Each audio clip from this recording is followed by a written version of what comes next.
Gracias a nuestro Dios, nuevamente nos volvemos a conectar a través de este medio para poder ver ahora el estudio bíblico de la palabra del Señor.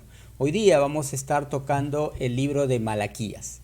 Malaquías es el último de los profetas menores. Luego de allí hubo 400 años de silencio, no se levantó otro profeta. Por eso es que es uno de los últimos portavoces de Dios para el pueblo de Israel. Y su mensaje fue dirigido a toda la esfera social del pueblo de Israel, a los sacerdotes, a los líderes y al pueblo. Y de una u otra manera, Malaquías da su mensaje en un periodo donde el pueblo de Israel había logrado construir el templo de Jerusalén, pero como que todo el servicio que en un inicio estaban con todo el ánimo disponible, como que se había menguado y se había apagado. Y es ahí donde Zacarías lanza un mensaje y el libro está de inicio a final como una conversación de un Dios que hace preguntas al pueblo y que el pueblo le responde de una manera desagradable hacia él. Son 7 interrogantes, 7 preguntas que vamos a ver que Dios le hace al pueblo, producto de su desgano, producto de su falta de deseo de hacer las cosas como a Dios le agrada. En esta mañana el título de nuestro mensaje es el privilegio de servir a Dios fiel. Todos nosotros entendemos que Dios es fiel, y cuando nosotros vemos a un Dios fiel y que sus propósitos siempre se cumplen en la vida de una persona, vamos a darnos cuenta que el pueblo de Israel de una u otra manera se parece a muchos de nosotros los cristianos en este tiempo. Y la primera interrogante dice: ¿en qué nos amaste? Y aquí el profeta Malaquías trae la voz de Dios de cuestionamiento al pueblo. Capítulo 1, versículo 2 dice: yo os he amado, dice Jehová, y dijisteis, ¿en qué nos amasteis? Es decir, Dios se había mostrado a lo largo de la historia del pueblo de Israel como un Dios misericordioso, como un Dios fiel. Y el pueblo de Israel definitivamente no entendía ese propósito y esa forma en que Dios obraba a lo largo de los años en el pueblo de Israel. De modo que la interrogante que ellos se hacían es que Dios no nos ama. Y Dios no nos ama porque ellos veían que la gente que no tenía temor de Dios, de pronto les iba mejor que a ellos. Entonces, cuando ellos veían que las personas que no tenían temor de Dios les iba mejor, ellos decían: ¿cómo es posible que a esa gente que no ama a Dios, esa gente que no conoce a Dios, le va mejor que yo? Eso significa que Dios no me ama. De modo que Dios le responde al pueblo de Israel diciéndole: ustedes no han visto a lo largo de la historia cómo yo he mostrado mi amor hacia ustedes. A Jacob amé y a Esaú aborrecí, como dándoles a entender de que dentro de su omnisciencia, dentro de esa capacidad de soberanía que Dios tiene, había elegido al pueblo de Israel y le había mostrado todo su amor, todo su afecto, al punto tal de que el pueblo de Israel no sabía de que a lo largo de la historia Dios siempre había estado en su favor. Sin embargo, el pueblo de Israel cuestionaba a Dios: si nos va mal, si nos va de esta manera, realmente nosotros nos damos cuenta de que no, Dios no nos ama. Porque si Dios nos amara, realmente nos iría mejor que otros. Y Dios en los primeros capítulos da a entender al pueblo de Israel que esa interrogante le ofende, porque él le había manifestado su amor a lo largo de la historia. Y esta interrogante muchos de los cristianos se hacen: ¿por qué si Dios me ama? ¿Por qué si yo le sirvo? ¿Por qué si yo le adoro? ¿Por qué si yo le sigo? A otros le va mejor que a mí.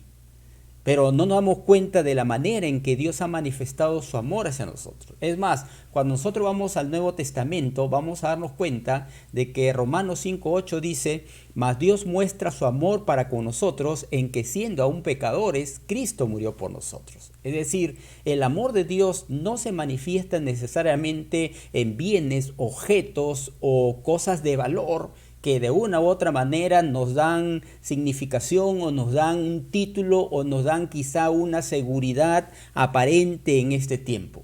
El amor de Dios se manifiesta de otra manera. Y el amor de Dios a lo largo de la historia se ha manifestado en el hecho de que Él dio a su Hijo unigénito. Y el pueblo de Israel cuestionaba a Dios. Tú no nos amas, por eso es que nos va mal. Y ellos no se daban cuenta de lo que ellos estaban haciendo y producto de esa acción de desobediencia hacia Dios les estaba viniendo estas consecuencias. Es interesante que al predicador, al príncipe de los predicadores como es Spurgeon, en una oportunidad una mujer le dijo esto: Señor Spurgeon, no puedo entender por qué Dios pudo decir que él odiaba a Esaú, haciendo referencia al texto bíblico que dice: a Jacob amé y a Esaú aborrecí. Y Spurgeon respondió: eso no es mi dificultad, señora. Mi problema es el entender cómo Dios pudo haber amado a Jacob. Y esto es algo importante, hermano. Y creo que la respuesta de Spurgeon va por el lado en que Dios quiso decir al pueblo de Israel: a Jacob amé y a Esaú aborrecí. Es decir, en la elección de Dios, realmente los que han sido elegidos realmente son un grupo, un equipo de privilegiados. De modo que, mi hermano, mi hermana, el problema no es entender cómo es que Dios elija a alguien y elige a otro y a otro, sino es cómo es que tuvo, ¿no es cierto?, a bien elegirnos a nosotros. Y por eso que cuando Romano dice que siendo aún pecadores, Cristo murió por nosotros, es decir, que Dios no vio nada en nosotros para elegirnos. Él nos eligió simplemente por su puro amor. Entonces, ante el interrogante ¿en qué nos has amado?, Dios le habla al pueblo de Israel que sus ojos realmente no ven la manera en que Él le muestra su amor. Hay mucha gente que piensa que Dios le ha dado la espalda y sin embargo cada día se levantan y respiran, cada día se levantan y aún gozan de salud física. Y hay una segunda interrogante. Dios le dice en Malaquías 1:6, el hijo honra al padre y el siervo a su señor. Si pues soy yo padre, ¿dónde está mi honra? Y si soy señor, ¿dónde está mi temor? Dice Jehová de los ejércitos a vosotros, oh sacerdotes, que menospreciáis mi nombre y decís, ¿en qué hemos menospreciado tu nombre? Es interesante cómo es que aquí el pueblo de Israel está hablando y Dios les está diciendo, ustedes han dicho esto, y el pueblo de Israel dice no. El pueblo de Israel dice, ¿en qué hemos menospreciado tu nombre? ¿Dónde está mi honra?, les pregunta Dios, ¿no es cierto? Dios pregunta a los sacerdotes de Israel por qué han mostrado tan poco respeto a las cosas que ellos estaban realizando. Es decir, llamaban a Dios Padre, quizá le llamaban Señor, pero lo que ellos hacían para ese Dios no mostraba el respeto que ellos aparentemente decían realizar.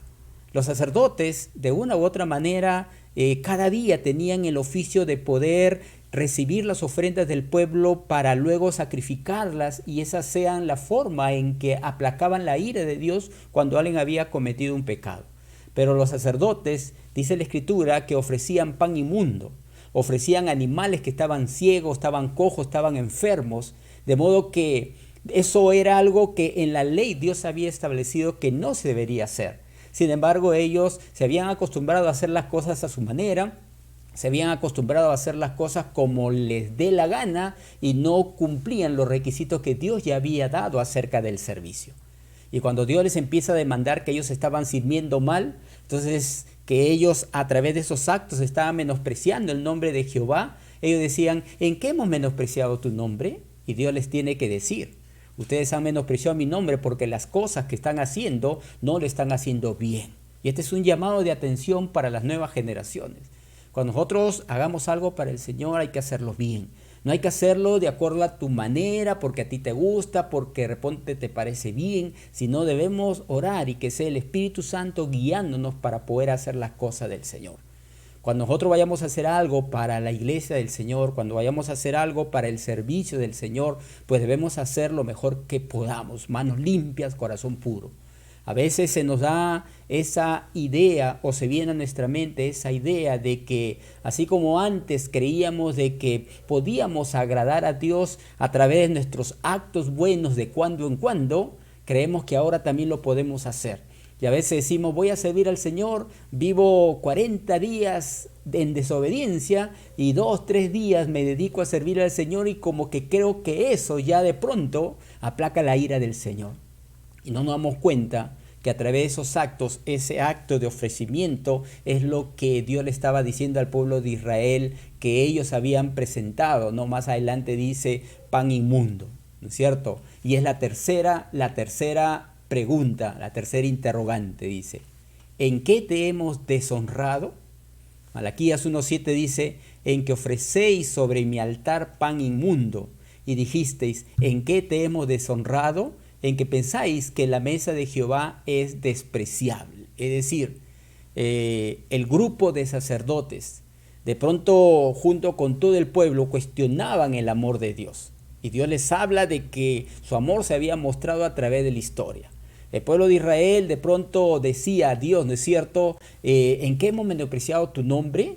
Y Dios les explica que ellos, al hacer esas cosas que realmente ofendían a Dios porque no estaban ofreciendo lo mejor a Dios, le estaban deshonrando su nombre. Y ahora Dios les pregunta, ¿no?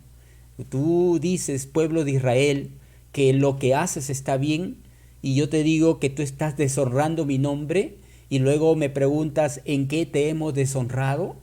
Y aquí el pueblo de Israel tiene que abrir sus ojos, porque las ofrendas que dedicaban a Dios no estaban de acuerdo a lo que Dios había establecido. Es decir, los servidores del Señor, aquellos que de una u otra manera tienen el privilegio de servir al Señor, tú no puedes servir al Señor como se te antoje. Tú tienes que conocer los principios de la palabra de Dios para que de una u otra manera te encaminen hacia la voluntad de Dios, y de esa forma tú y yo podamos realmente presentar ante Dios una ofrenda agradable. A veces podemos caer en la monotonía de hacer las cosas para Dios solo por hacerlo, porque ya estamos acostumbrados. Y a veces sucede eso en el liderazgo. En el liderazgo sucede que uno comienza a hacer cosas para Dios y lo hace ya por monotonía, porque ya sabe qué es lo que hace, ya no ora, ya no se prepara, ya no dedica tiempo al estudio para hacer algo que honre a Dios, sino dice ya así nomás como salga, y no se da cuenta de que Dios es un Dios que realmente exige que nosotros podamos hacer las cosas con excelencia. Y a los sacerdotes le dicen: las actividades que ustedes están haciendo para mí son pan inmundo. Y es más, ellos no solamente le decían eso al Señor, sino que más adelante Malaquías le va a decir: habéis además dicho: oh, qué fastidio es esto, y me despreciáis, dice Jehová de los ejércitos, y trajisteis lo hurtado, o cojo, o enfermo, y presentasteis ofrenda. ¿Aceptaré yo eso de vuestra mano?, dice Jehová. Maldito el que engaña, el que teniendo machos en su rebaño promete y sacrifica a Jehová lo dañado, porque yo soy gran rey, dice Jehová de los ejércitos, y mi nombre es temible entre las naciones. Qué importante es esto, mi hermano, porque los sacerdotes no solamente estaban sirviendo de la manera que se les antojaba, no solamente ellos estaban haciendo cosas para Dios que indignaba a Dios, sino que ellos se fastidiaban para hacer esas cosas. Yo no sé si te ocurre a ti, querido líder, querido servidor, que de pronto cuando el que está a cargo de tu grupo te dice: puedes hacer esto, te fastidia, te incomoda. Eso es algo que tienes que analizar tu vida. El servicio a Dios es un deleite. El servir a Dios es disfrutar. Como decíamos a veces con los muchachos en la iglesia, el servir a Dios no cansa, recarga, renueva. Pero cuando de pronto te empieza a cansar, te empieza a aburrir, te empieza a fastidiar, tienes que hacer un alto. Y tienes que empezar a evaluar tus motivaciones. Y hay mucha gente que se cansa de servir a Dios, pero no se cansa de hacer cosas contrarias a Dios. Y es porque de pronto ha enfriado su amor hacia Dios y tiene que autoevaluar y tiene que hacer un alto para poder ver dónde empezó su enfriamiento espiritual. Los sacerdotes decían, ¿no es cierto? Oh, qué fastidio es esto. Y el Señor le dice: y me despreciáis, dice el Señor de los ejércitos, y trajiste lo hurtado, o cojo, o enfermo, y presentaste ofrenda. ¿Aceptaré yo eso de vuestra mano? Dice. Maldito el que engaña. Mira lo que el Señor les está diciendo. Es decir, esta manera de servir de ese grupo de sacerdotes era realmente algo que ninguno de nosotros lo debería hacer, y ninguno de nosotros creo que intencionalmente lo haría. Y es más adelante el Señor le dice al pueblo de Israel: no, preséntalo a tu príncipe a ver si él se agrada. A veces nosotros, mis hermanos, nos confundimos en hacer las cosas para el Señor como sea, como salga, y para otras personas en nuestro trabajo hacemos lo mejor que podemos. Damos el mejor tiempo a nuestro trabajo, damos el mejor tiempo a nuestros estudios, damos el mejor tiempo a las cosas que sí tienen valor y tienen significado, pero de pronto para las cosas de Dios no, ya si me queda tiempo hago, si no me queda tiempo no. Hay gente que tiene más temor al jefe de su trabajo que al Señor Jesucristo. Y es el Señor Jesús el que te ha dado ese trabajo. Y acá el pueblo de Israel está diciendo que este grupo de servidores de pronto ya se cansó, se aburrió de servir a Dios. Si esa es tu situación, tú tienes que meditar bien. Si realmente amas a Dios a tal punto de que te fastidia lo que es para Él. Ahora, es interesante que en el Antiguo Testamento también se presenta David. No sé si ustedes recuerdan esa oportunidad cuando David quería hacer un altar para el Señor y encuentra un lugar para hacer ese altar, y ese lugar era de un príncipe que se llamaba Aurana, ¿no es cierto? Y acá lo tengo en 3 versiones para que más o menos lo entendamos con claridad. Él le dice a Aurana, ¿no es cierto?, que le venda ese terreno que él tenía, y Aurana le dice, y el rey dijo a Aurana, no, sino por precio te lo compraré, porque no ofreceré a Jehová mi Dios holocaustos que no me cuesten nada. Entonces David compró la era y los bueyes por 50 siclos de plata. Es decir, Aurana, este hombre se enteró que David estaba interesado en la compra de ese terreno que le poseía él, que él era el dueño, y él dice, no, David, esto yo te lo voy a dar a ti, así nomás. Y David dijo, no, esto es para mi Señor, y si es para mi Dios, me tiene que costar. Yo no voy a hacer nada para mi Dios que no me cueste. Y en la traducción Palabra de Dios para Todos, ustedes lo tienen ahí debajo, dice, no, yo te compro el lugar al precio justo, porque no voy a ofrecer al Señor algo que te pertenece, ni tampoco le voy a ofrecer sacrificios que no me cuesten nada. La Nueva Versión Internacional dice, eso no puede ser. No voy a ofrecer al Señor mi Dios holocausto que nada me cuesten. Te lo compraré todo por su precio justo. Miren, qué interesante es esto, hermano. La mentalidad de David era que si yo voy a hacer algo para el Señor me tiene que costar. No voy a hacer así a lo barato. No es como alguno, ¿qué le parece si hacemos esto? Y comenzamos a proyectar. Muy bien, a ver, ¿quién da? Y cuando tú le preguntas, ¿tú cuánto vas a dar? No, yo doy mis ideas, yo doy mi tiempo, yo no doy más. Sin embargo, David aquí estaba dispuesto a poder dar. ¿Por qué? Porque en su mentalidad el dar para Dios era dar lo mejor. Cuando nosotros retrocedemos unos capítulos más atrás y llegamos al Génesis, capítulo 4, del 4 al 5 dice, y lo conocemos todos, y Abel trajo también de los primogénitos de sus ovejas, de lo más gordo de ellas, y miró Jehová con agrado a Abel y a su ofrenda, pero no miró con agrado a Caín y a la ofrenda suya, y se ensañó Caín en gran manera y decayó su semblante. Acá vemos a Abel, que también está trayendo algo para Dios. ¿Y qué trajo? Lo mejor. Lo mejor. Sin embargo, Caín trajo lo que no era mejor ante los ojos de Dios. Acá el asunto no era comparar con la ofrenda de otro. De seguro que Caín también trajo cosas buenas, pero ante los ojos de Dios eso no era bueno.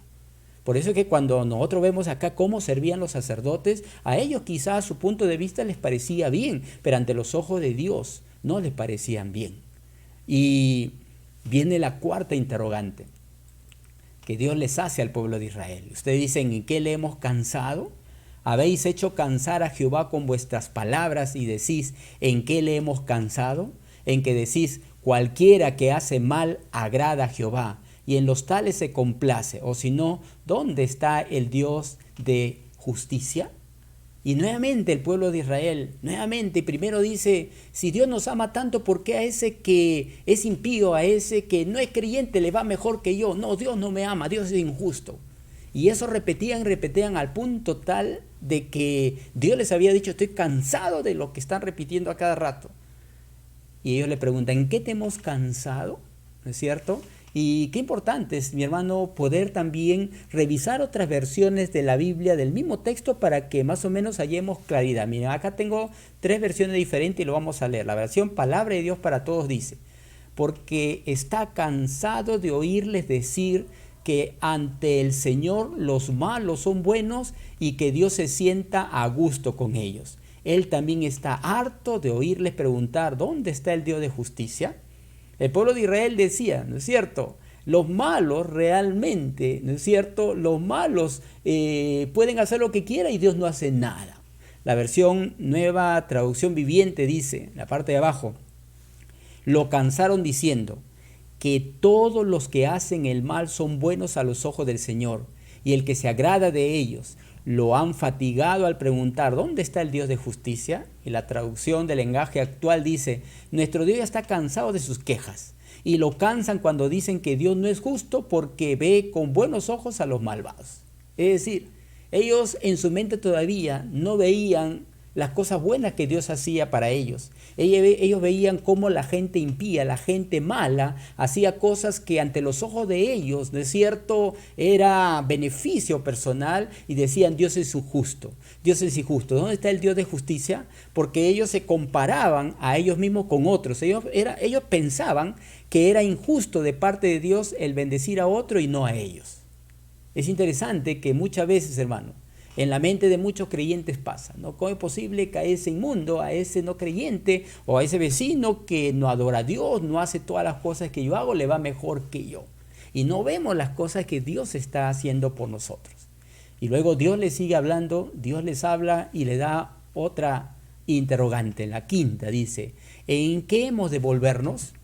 Desde los días de vuestros padres os habéis apartado de mis leyes y no las guardasteis. Volveos a mí y yo me volveré a vosotros, ha dicho Jehová de los ejércitos. Mas dijisteis, ¿en qué hemos de volvernos?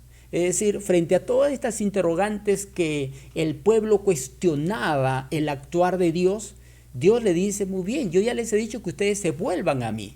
Y vuélvanse a mí, yo me volveré a vosotros. Es decir, en su sentido más básico, esta idea de volvernos significa arrepiéntanse, den la espalda al pecado. Es decir, regresen nuevamente al Señor. Y el pueblo de Israel decía, ¿en qué hemos de volvernos? O sea, ellos todavía creían que estaban bien. Porque llega un momento, hermanos, en que uno adormece su corazón a la voz de Dios y Dios te habla de que debes arrepentirte y de pronto la gente dice, yo no tengo que arrepentirme de nada. Yo no he hecho nada malo y no tengo por qué arrepentirme de nada. Pero cuando Dios dice algo, Dios ve con justo juicio y Dios demanda arrepentimiento. A lo largo de todos estos capítulos estamos viendo cómo el pueblo de Israel cuestiona a Dios y le interroga a Dios. A pesar de que Dios les demuestra que están mal, ellos siguen. Y cuando nosotros hablamos de arrepentimiento, miren, quiero que vean este gráfico. En el Antiguo Testamento utiliza dos términos para arrepentirse, ¿no es cierto? En el hebreo está enojan, que es arrepentirse, retractarse, cambiar de parecer, y está el shub, que es volverse, arrepentirse, volverse a Dios. Y el término arrepentimiento en el Antiguo Testamento, ¿no es cierto?, de este arrepentimiento que está hablando el pueblo de Israel es en mayor proporción que el anterior. Pero en ambos les está hablando de que tienen que regresar. Es como cuando tú sales de casa, subes a un micro para dirigirte a tu trabajo y de pronto te das cuenta de que tu trabajo es para este lado y el micro te está llevando para el otro lado. ¿Qué es lo que haces? Paras inmediatamente, bajas de ese micro y te diriges hacia el lugar donde deberías estar yendo. Regresas, volteas 180 grados para poder regresar. Eso era lo que de pronto el pueblo de Israel tenía que hacer. Y todo esto, todos estos cuestionamientos que el pueblo de Israel hacía a Dios, tenían que ver con un asunto que Dios le demandaba que ellos deberían arrepentirse y el pueblo de Israel no les decía. Y Dios de pronto como que los mira a los ojos directamente, que es un decir porque nadie puede mirar a los ojos de Dios, y le dice, ¿saben una cosa? Yo les he hablado varias cosas, pero el punto central de todo este adormecimiento, de todo este actuar como sea, de este aparente olvidar de mi presencia en las cosas que ustedes hacen, ¿saben por qué? Es porque ustedes me han robado. Y encima me preguntan, ¿en qué te hemos robado? ¿Robará el hombre a Dios? Pues vosotros me habéis robado. Y dijisteis, ¿en qué te hemos robado? En vuestros diezmos y ofrendas. Ahora, mi hermano, este es un tema bien controversial, porque de pronto ya incomoda. como que de pronto se erizan los vellos de nuestras manos y comenzamos a decir, ya me van a pedir plata. Y esta es una verdad del Antiguo Testamento y del Nuevo Testamento. Es cierto que en el Antiguo Testamento los diezmos que se ofrecían eran los sembríos, eran la cosecha, eran lo que de pronto el pueblo de Israel, producto de su esfuerzo, los animales, estaban ellos, ¿no es cierto?, como labradores, como cuidadores de ovejas, y lo mejor de todas sus ovejas, de su rebaño, de su ganado y de los sembríos lo ofrecían al Señor, para que de una u otra manera todos los sacerdotes del templo puedan ellos abastecerse y vivir. Pero la pregunta es un tanto irónica y al mismo tiempo un tanto loca, podríamos decir. ¿El hombre puede robar a Dios? O sea, ¿tú puedes sustraerle algo a Dios? Pero acá la verdad está diciendo que sí, a través de nuestros diezmos y ofrendas nosotros podemos retener a Dios. Y la pregunta es, ¿en qué te hemos robado? Y Dios le dice, en vuestros diezmos y ofrendas. Ahora, Dios le llama robo porque ellos tenían una posesión ilícita de lo que le pertenecía a Dios. No es que solamente debido a que los diezmos y ofrendas le pertenecen a Dios, sino que cuando nosotros vemos en las Escrituras, la Biblia dice que todo le pertenece a Dios. En otras palabras, el hombre no es dueño absoluto, es poseedor nada más. Dios es el dueño absoluto. Y cuando uno logra entender esto, uno no siente que le están quitando lo que está dando, sino que uno está devolviendo lo que está dando. Miren lo que dicen estos dos pasajes. El Salmo 24:1 dice, de Jehová es la tierra y su plenitud, el mundo y de los que en él habitas. El salmista no tenía problema para decir, a Dios le pertenece todo. Por eso que cuando de pronto iba a hacer algo para el Señor, él dijo, yo voy a dar lo mejor. Y si me tiene que costar, yo voy a invertir en eso que me tiene que costar. Ageo, hemos estudiado ese pasaje, dice, mía es la plata, mía es el oro, dice Jehová de los ejércitos. Y cuando nosotros logramos entender que el pueblo de Israel de pronto se había entumecido en cuanto a oír la voz de Dios y como consecuencia la forma de servir, la forma de hablar, la forma de pensar, la forma de actuar había sido totalmente ajena y ofensiva a Dios. Dios directamente le dice, su problema es que ustedes son unos ladrones. Y amplía en los siguientes versículos diciendo, maldito soy con maldición, porque vosotros la nación toda me habéis robado. Traed todos los diezmos al alfolí y hay alimento en mi casa. Y probadme ahora en esto, dice Jehová de los ejércitos. Si no os abriré la ventana de los cielos, derramaré sobre vosotros bendición hasta que sobreabunde. Reprenderé también por vosotros al devorador, y no os destruirá el fruto de la tierra, ni vuestra vid en el campo será estéril, dice Jehová de los ejércitos. Y todas las naciones os dirán bienaventurados, porque seréis tierra deseables, dice Jehová de los ejércitos. Miren, ¿cómo es que Dios va llevando al pueblo de Israel a que pueda entender? La primera pregunta que hace el pueblo de Israel, ¿en qué nos amaste? Le dice a Dios, le cuestiona, como diciendo, tú no nos amas. A ver, demuéstranos en qué nos has amado. Y Dios te demuestra que te ama dándote un trabajo, dándote la vida, dando a tus hijos a tu alrededor salud física. Y tú le preguntas, ¿en qué me amas? Y luego el pueblo de Israel le pregunta al Señor, ¿en qué hemos menospreciado tu nombre? ¿No es cierto? ¿En qué hemos hecho mal? Y Dios les demuestra. Luego le dicen, ¿en qué te hemos deshonrado? Como diciendo, no, estamos haciendo las cosas bien. Pero ellos no estaban haciendo las cosas bien, estaban dando lo peor al Señor. Luego le dicen, ¿en qué te hemos cansado? Y Dios se había cansado de que este pueblo de Israel no le escuchaba y no le atendía. Y por eso les dice, vuélvanse a mí. Y el pueblo de Israel le pregunta a Dios y le dice, ¿en qué hemos de volvernos? Entonces Dios les dice, muy bien. Voy a ser directo con ustedes. Ustedes están así porque ustedes están faltando a un principio de bendición en la vida de cada persona. Ahora, cuando nosotros vemos las ofrendas y los diezmos a la luz de las Escrituras, nosotros vamos a ver que Dios no nos ordena normalmente que diezmemos, ¿no es cierto?, de todo lo que tenemos a Dios. Él más bien nos permite quedarnos con algo, ya que Él es el dueño de todo y nos da para administrar. Eso que yo les he dado a ustedes para que administren, ¿no es cierto? Eso es lo que ustedes han robado. Eso no les pertenece. Entonces, ¿qué tienen que hacer? Traigan todos los diezmos. Y de una u otra manera el pueblo de Israel estaba diezmando. No es que no estaba diezmando, lo que pasa es que no estaba dando completo. Y Dios le dice, traed todos los diezmos al alfolí. Y ahí lo he puesto en color blanco para que más o menos vayamos a entender, ¿no es cierto? Si tú das un diezmo, esto es el 10% de tu ingreso o de tus bienes, ¿no es cierto?, para Dios, no es como que si el resto 90% es tuyo, sino que el 100% es del Señor, pero Él te da para que tú administres el 90% y lo puedas dar.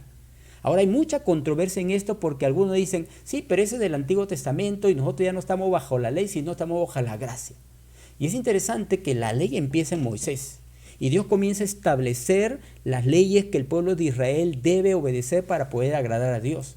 Sin embargo, cuando regresamos antes de la ley ocurre esto. Dice, entonces Melquisedec, rey de Salem y sacerdote del Dios Altísimo, sacó pan y vino y lo bendijo diciendo, bendito sea Abraham del Dios Altísimo, creador de los cielos y de la tierra, y bendito sea el Dios Altísimo que entregó tus enemigos en tu mano. Y le dio a Abraham el diezmo de todo. Es decir, antes de la ley, Abraham ya estaba diezmando. De modo que si alguien dice el diezmo es de la ley, entonces no hay que hacerlo, está equivocado. Y es interesante, mi hermano, que la bendición de Dios es primero y luego viene la reacción del hombre. Por eso es que Dios le habla al pueblo de Israel. Yo les he bendecido. Y ustedes me preguntan en qué nos amas, en qué menospreciamos. Dios podría haber hecho recordar todas las bendiciones que le dio al pueblo de Israel, pero llegó a este punto. Es decir, Melquisedec bendijo a Abraham. Melquisedec bendijo todo lo que Abraham tenía. Y como consecuencia de eso, Abraham dio el diezmo a Melquisedec, que era el sacerdote en esa época. Cuando la Biblia dice, trae todos los diezmos al alfolí, esta es una de las respuestas a muchos problemas. Es decir, mucha gente diezma pero no trae todos los diezmos. Es decir, de una u otra manera pretende engañar a Dios. Y cuando uno habla este tema, siempre está esa suspicacia de decir, ya no van a pedir plata, ya nos van a obligar. Mira, mi hermano, el pueblo de Israel era un pueblo que tenía que aprender muchas cosas. Y tú y yo somos personas que tenemos que aprender muchos principios. Y este principio va directo al corazón de aquel que ama a Dios. Porque cuando una persona ama a Dios, uno se da cuenta que las cosas que está haciendo realmente son pequeñas en comparación de lo que debe hacer. Y te reta y te desafía. Cuando nosotros vamos al Nuevo Testamento, Jesús les llama la atención a los fariseos. No les dice que está mal lo que están haciendo, sino Jesús reenfoca la atención diciéndoles, mas hay de vosotros fariseos, que diezmáis la menta y la ruda y toda hortaliza, y pasáis por alto la justicia y el amor de Dios. Esto os era necesario hacer sin dejar de aquello. Jesús no dice en el Nuevo Testamento, ya no van a diezmar, ya no diezmen fariseos, ¿por qué obligan a la gente a diezmar? No, Jesús le dice, ¿saben qué? Ustedes están diezmando, pero están haciendo mal porque su corazón no tiene ese amor al ofrecer lo que están haciendo. De modo que ustedes están diezmando de manera ritual, como hay mucha gente.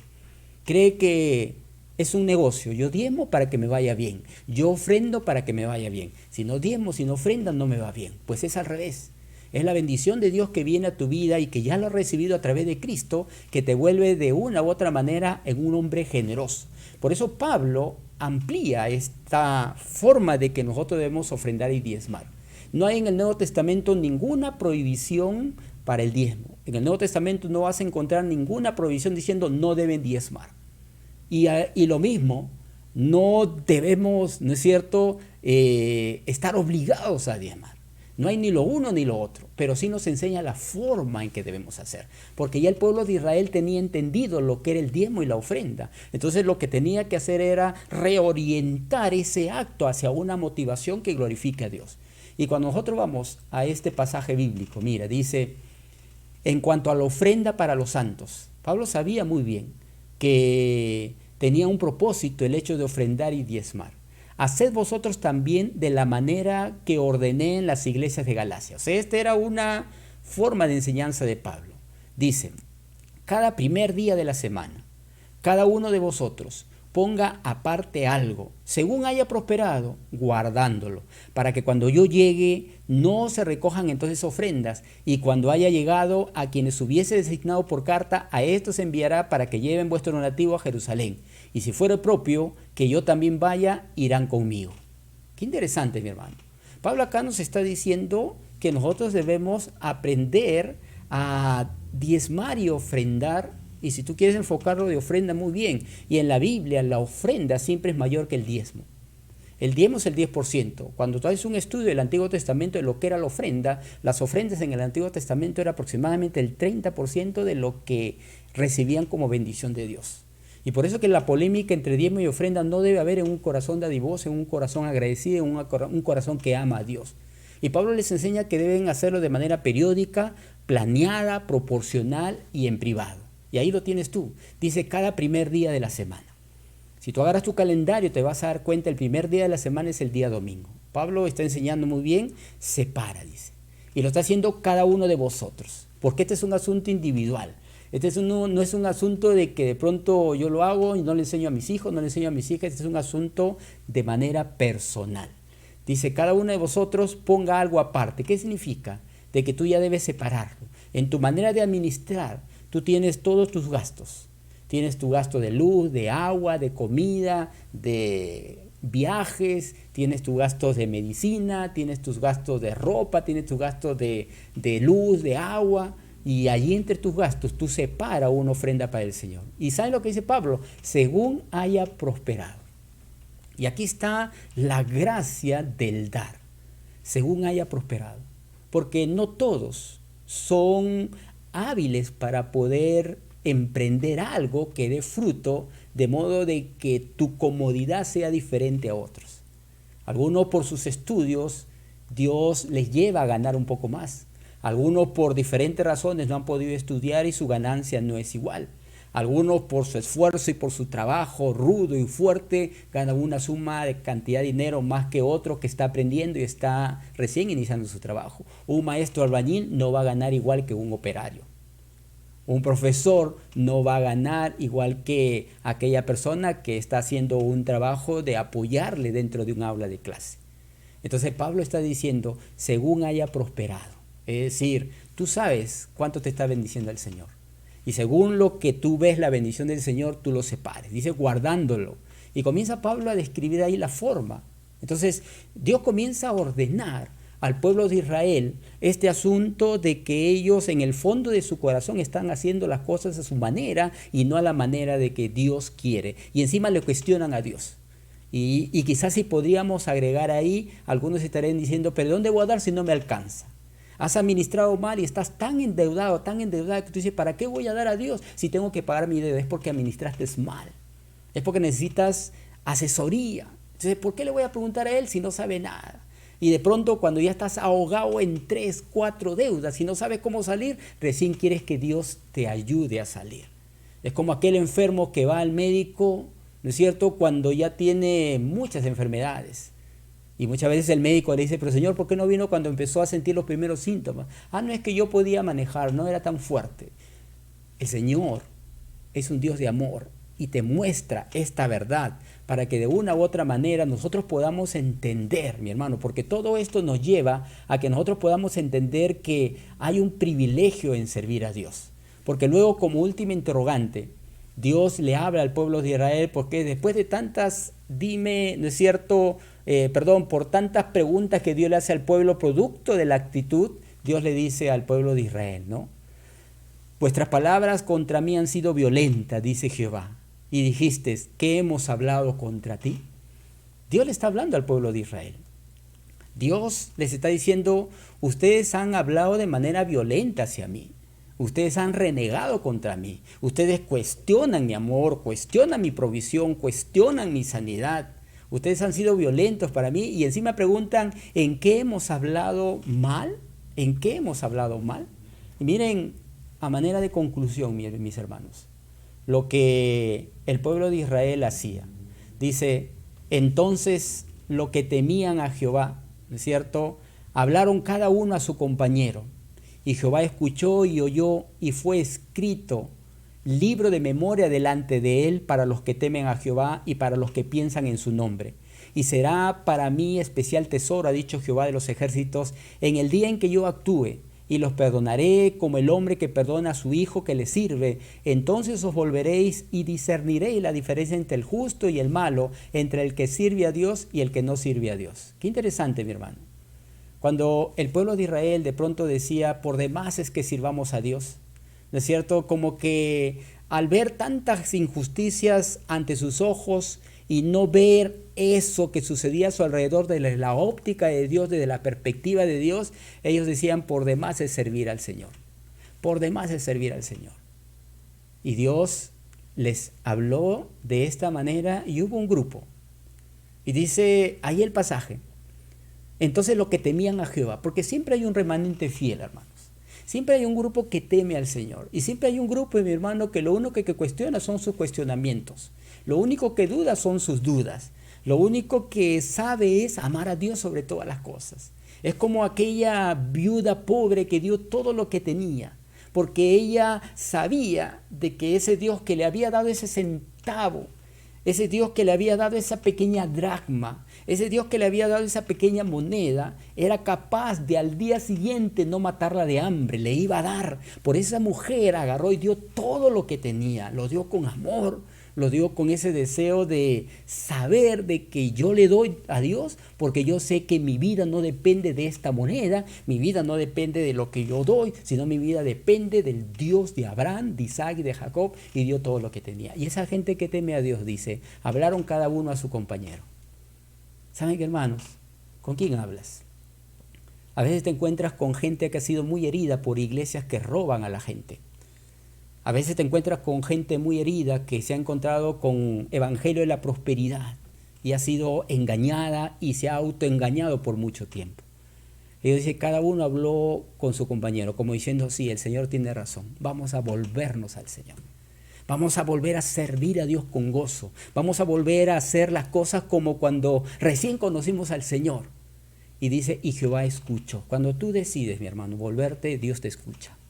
Cuando tú decides a partir de ahora, Señor, yo voy a empezar a ser un hombre, una mujer que da su alma, su mente, su vida para ti. Y acá estoy, Señor, en santidad quiero empezar a servirte. Dice, y Jehová escuchó y lo oyó. Una cosa es oír y otra cosa es escuchar. Tú estás oyendo muchos ruidos que están a tu alrededor de tu casa en este momento, pero me estás escuchando a mí. Significa que me estás atendiendo. Frente a tantas preguntas que el pueblo de Israel, hubo un grupo que temía al Señor y dice, Jehová los escuchó y los oyó.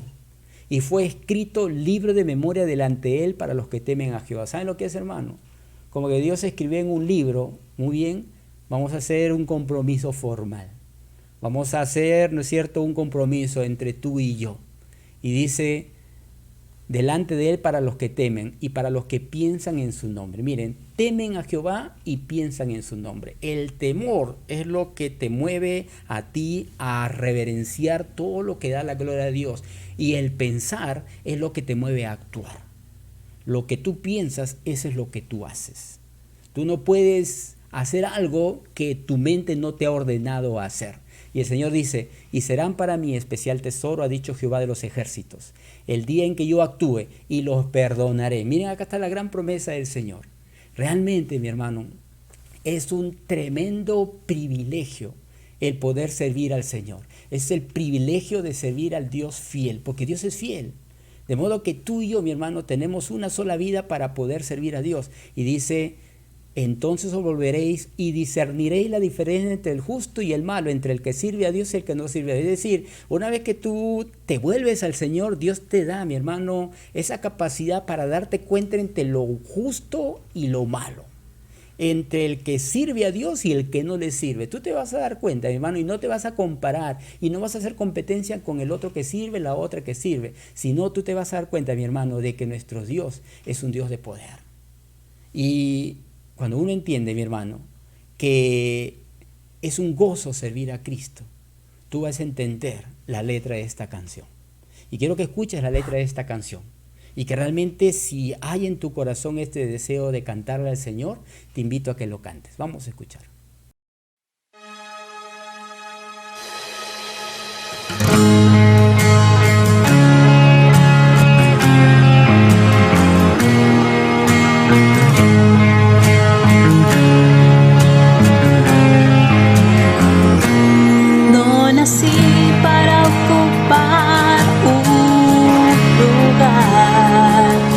ni un espacio en la esfera terrenal. Fui creado para ser un servidor, un instrumento de servicio al Señor. No nací para obtener ni adquirir, fui creado para dar y servir. El propósito en mi vida cumpliré, y a mis hermanos en el reino ayudaré. Servir a Cristo,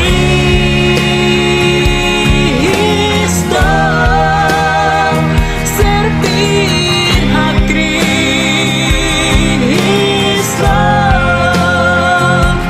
el modelo a seguir de servicio, entrega, amor y santidad.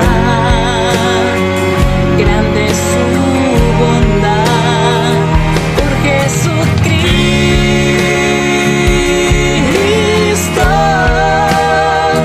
por Jesucristo.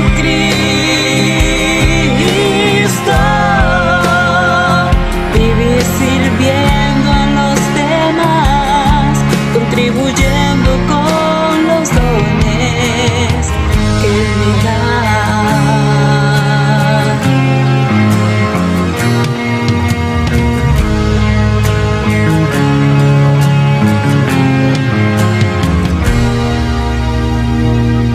No nací para ocupar un lugar, ni un espacio en la esfera terrenal. Fui creado para ser un servidor, un instrumento de servicio al Señor. No nací para obtener ni adquirir, fui creado para dar y servir. El propósito en mi vida cumpliré, y a mis hermanos en el reino ayudaré. Servir a Cristo,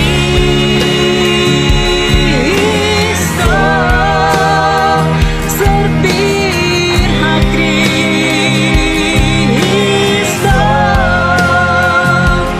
el modelo a seguir de servicio, entrega, amor y santidad. Grande es su bondad por Jesucristo,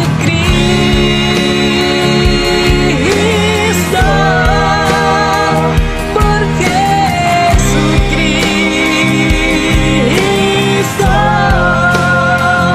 Vivir sirviendo a los demás, contribuyendo con los dones que Él me da, que Él me da.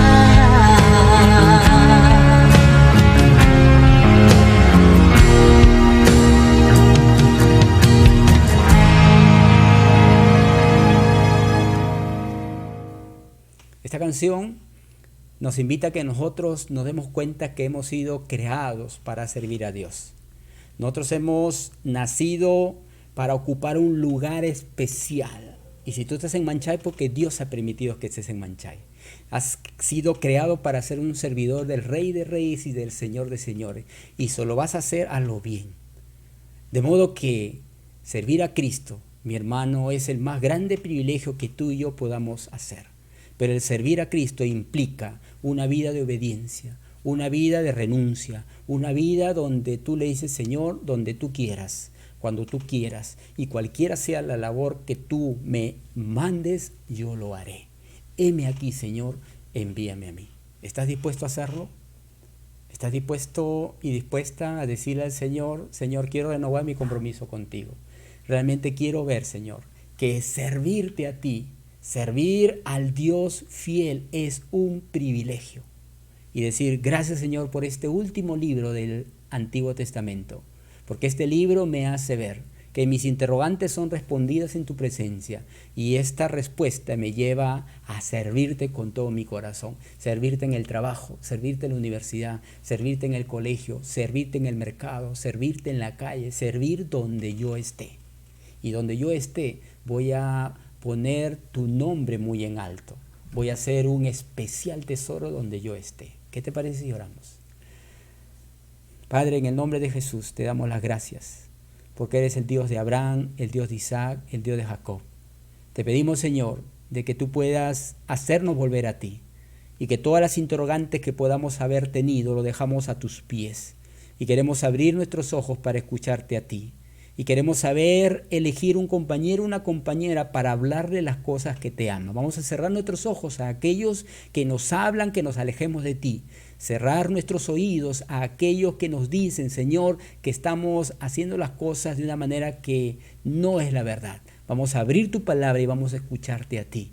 Y a partir de ahora, Señor, acá está nuestra vida para servirte. Acá están nuestros bienes para glorificarte. Acá está nuestro tiempo para invertirlo en tu reino, bendito Dios, sin descuidar ninguna otra cosa que tú nos has dado para administrar. Te damos a ti la gloria, Padre, en el nombre de Jesús.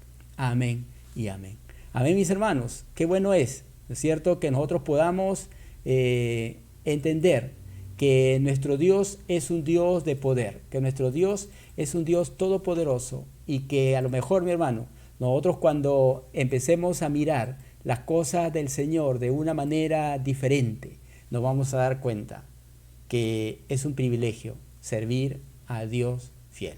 Que Dios te bendiga, mi hermano, y hasta la siguiente reunión. Bendiciones.